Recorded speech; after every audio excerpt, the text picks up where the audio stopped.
Hari ni aku nak review kasut Macbook Tour Pro Gen 2. Design kasut ni smart and teknologi dekat kasut ni memang padu. Okay, close up sikit, zoom sikit. Design dia nampak macam style-style sporty macam tu. Okay, untuk generasi yang kedua ni, logo dia dah besarkan sikit.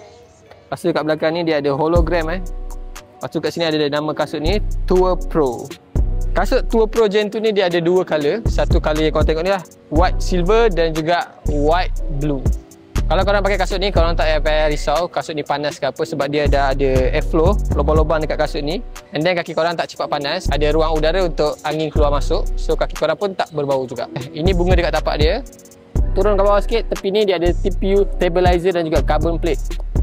So korang punya kaki ni dia tak mudah untuk twist masa main badminton sebab ada protection dekat bawah ni. Okay, dekat bawah ni warna kuning ni power cushion. So, bila korang jumping ke lompat kiri kanan, function power cushion ni dia absorb korang punya hentakan tu, geng. So dia punya impact tu lagi kurang, korang punya kaki tu lebih selamat dan secure. Dekat Macbook Tour Pro ni juga korang tengok dalam ni, dia ada benda ni getah kiri kanan ni.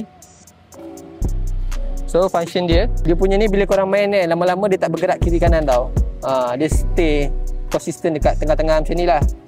So kalau korang dapatkan kasut Macbook Tour Pro Gen 2 ni, korang boleh dapatkan dekat kedai Macbook yang berhampiran dengan rumah korang.